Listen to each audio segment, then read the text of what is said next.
Fatal accidents అంటే safety సమావేశాలు లేవు.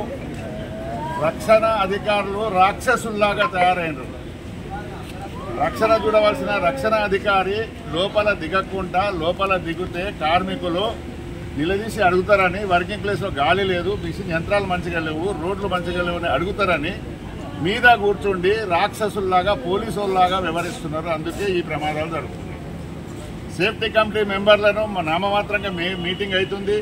సేఫ్టీ కమిటీ మెంబర్లకు వాళ్ళు రిపోర్ట్ రాసింది, దాని మీద సంతకం పెట్టి పోమని చెప్తున్నారు. ఇది చాలా దారుణమైన పరిస్థితి.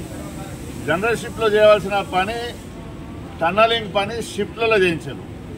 పని చేసేటప్పుడు ఒక అండర్ మేనేజర్ అక్కడ ఉండాలి.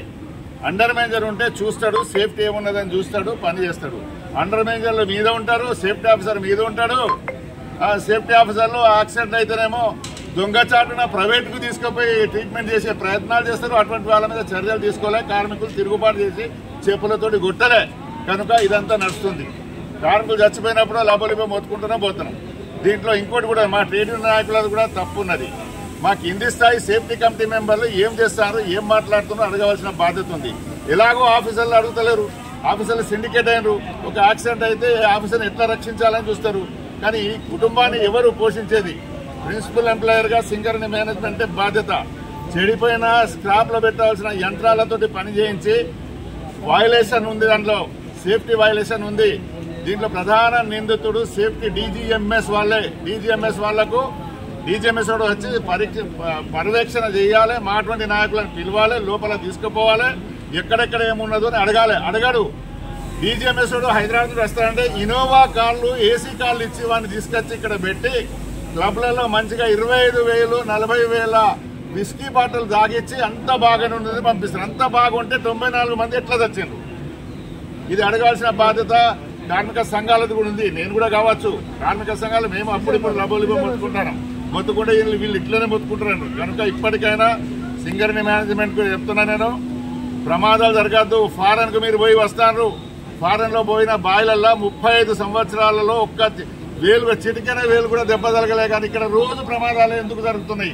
ఈ పర్యవేక్షణ ఏమైంది? కోట్ల రూపాయలు ఖర్చు పెడుతున్నారు. బాయిలలో ఉన్న ఆఫీసర్లో పనికి ఒక ఆఫీసర్ పెట్టిండ్రు.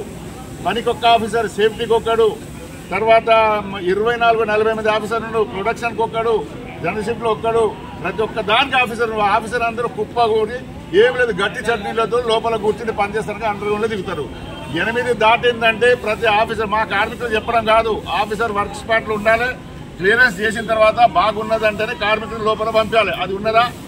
కనుక ప్రమాదాలు అడగకపోతే ప్రమాదాలు జరుగుతూనే ఉంటాయి. అందుకే ఇప్పటికైనా నా మిత్ర కార్మిక సంఘం చెప్తున్నా, ప్రమాదాలు జరగకుండా సేఫ్టీ కమిటీలో అన్ని సంఘాలను పెట్టాలి. పెడితే కాంపిటీషన్ ఉంటుంది. ఒక లీడర్ ఒకటి మాట్లాడుతారు, ఇంకో లీడర్ ఇంకో విషయం మాట్లాడుతూ, ఇంకో లీడర్ ఇంకో విషయం మాట్లాడతారు. అప్పుడు మన దాంట్లో కాబట్టి అబ్బా ఈ ఫలానా లీడర్ ఇది మాట్లాడి నేను ఎందుకు మాట్లాడుతుంది, సేఫ్టీ బయటపడుతుంది.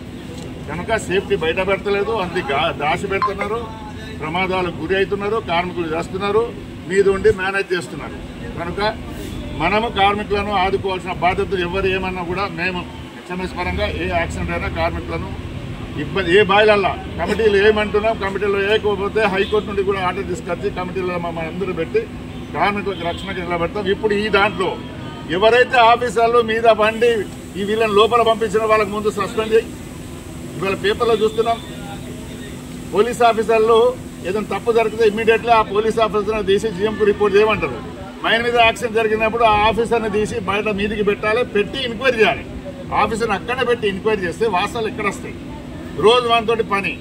భయపడి కార్మికుడు ఎవ్వరు చెప్పాడు, చచ్చిపోయినట్టు చచ్చేపా, బతికిన గురించి ఎందుకయా అనే విధంగా డైలాగులు కొట్టి బతకడం నేర్చుకున్నాడు. బతకడం నేర్చుకోవడం కాదు, కార్మికులను బతికే విధంగా చూడాలని మేము కోరుకుంటున్నాం.